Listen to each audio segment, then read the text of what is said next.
أهلا بيكم. ديت قصة قصيرة كنت نشرتها في مجلة فيما مضى، حبيت إن أنا أشاركها معاكم، هي وقصص تانية قصيرة جاية إن شاء الله كتير. إحنا هنا في القناة بنرحب بنشر قصص متابعينا اللي قاموا بتأليفها، في مجموعة من الشروط لنشر القصص بتاعتهم ممكن نطلع عليها إذا حبيتوا في صندوق الوصف.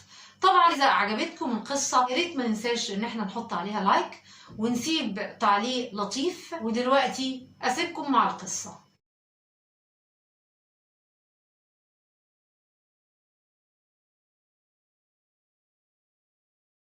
كيف هو وجهك يا رسول الله؟ فتاة عادية أنا، لا تهم الأسماء، أنا عادية بكل معنى الكلمة، حتى حياتي عادية، أذهب إلى الكلية وأعود، أصحو وأنام، أضحك وأبكي، لم يكن الالتزام يوما من وصوفي، فأنا كما قلت فتاة عادية ممن تمتلئ بهن قاعات المحاضرات وتكتظ بهن وسائل المواصلات، أضع حجابا صغيرا على رأسي، أضع المكياج والعطور الغالية، رغم علمي أن هناك خطأ ما في كل هذا العادي في حياتي، لكن كان هناك شيئا واحدا ثابت في حياتي ولم يكن لدي أي استعداد للتنازل عنه، ألا وهو التزامي بالصلاة التي كانت بالنسبة لي واحتي التي أهرب إليها إذا أعيتني الحيل.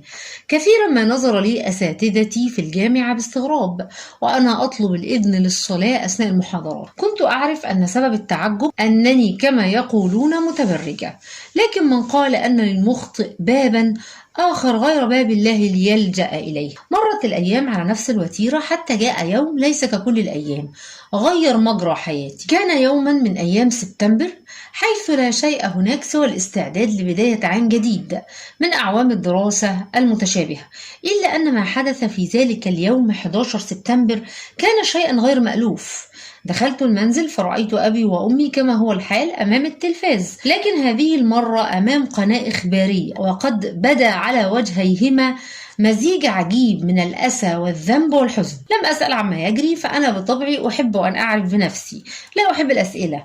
نظرت إلى شاشة التلفاز القابعة كبلورة سحرية في صالة منزلنا لأرى ملايين الوجوه الغاضبة وهي تندد بما أسموه بالفيلم المسيء لرسول الله محمد صلى الله عليه وسلم. لا أعرف لماذا لم أتمالك نفسي من البكاء، وأنا لمن لا يعرفني لا أبكي. فوجئت بنفسي غير قادرة على شيء إلا دخول غرفتي والإجهاش ببكاء مرير غريب. فبرغم أنني لم أكن يوما على صلة بسنة النبي صلى الله عليه وسلم، إلا أنني شعرت في حينها وكأن أحدهم يحاول سرقة شيء غالي مني، شيء لم أكن أدرك أنني أمتلكه بالفعل. إنهم يحاولون سرقة وجه رسول الله مني. وهنا توقفت عن البكاء فجأة كما بدأ فجأة. كيف يسرقون مني شيئا لا أعرف كيف يبدو؟ ولا أنكر أنني هالني الموقف الذي أنا فيه. ها أنا أصحو إثر ذلك الموقف على حب عميق ومشاعر جياشة لرسول الله صلى الله عليه وسلم في صدري، حب لم يوقفه عدم معرفتي بسنته، حب أشبه ما يكون بحبك لأبيك الذي مات قبل أن تولد، فموته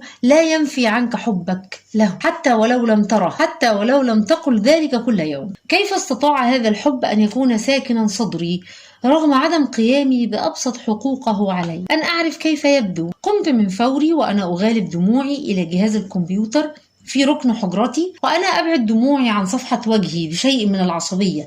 كنت كمان تفتش عن صورة أبيها الذي مات قبل أن تولد، فقط لتشعر بالراحة، لتقبلها، لتبكي أمامها لعله يسامحها.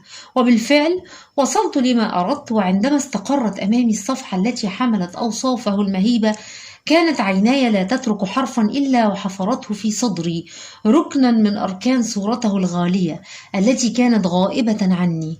شعرت وكأنني أزيل غلالة من الغبار الثقيل عن قطعة غالية من نفسي، بل هي أغلى من نفسي. كان وجيب قلبي وقتها يصم أذني، كأنه يسارع الزمن ليعوض كل تلك السنين التي لم يخطر فيها على بالي أن أسأل كيف هو وجهك يا رسول الله. كان صوتي غريبا وأنا أقرأ وصوفه وشمائله الجليلة الحبيبة الحزينة على أحوال أمته. كان صوتي أم تراه ليس صوتي، لعله صوت محبتي لك يا رسول الله، محبتي لك التي ظلت نائمة في صدري كل هذه السنين، لتستيقظ الآن وحشا كاسرا في وجه كل من يحاول الاقتراب من حدود صورتك في صدري. أنهيت الصفحة المنيرة التي سطرت بها أوصافه المهيبة.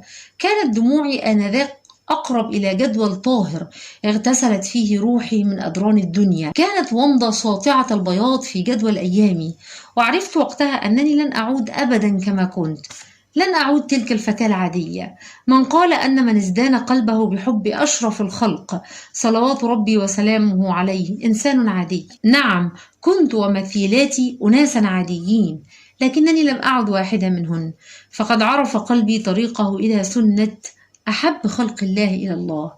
أكتب هذا الآن كي لا أكون كمن عرف طريقه إلى الجنة ولم يدل من حوله عليها. أليس الدال على الخير كفاعله؟ أما جنتي فقد وجدت مفاتيحها على أعتاب سنته المطهرة صلى الله عليه وسلم. ألم يقل أطهر من قال من بني آدم كل أمتي يدخلون الجنة إلا من أبى؟ سمعت صوت المطر عاليا خارج شباك غرفتي. تركت أوراقي وأقلامي مسرعة إلى سطح بنايتي. وقفت هناك ناشرة ذراعي تحت المطر، وقد امتد خماري أمامي ساطعا مضيئا. شعرت وقتها وكأن هذا المطر ليس إلا دموع الفرح بعودتي إلى دربي الصحيح، دربي الذي كل أمل ورجاء أن أجد في آخره ليس صورة لوجهه الشريف فقط، بل أجد يده الطاهرة وهي ممدودة نحوي بشربة ماء من حوضه الشريف، شربة ماء لا أظمأ بعدها أبدا.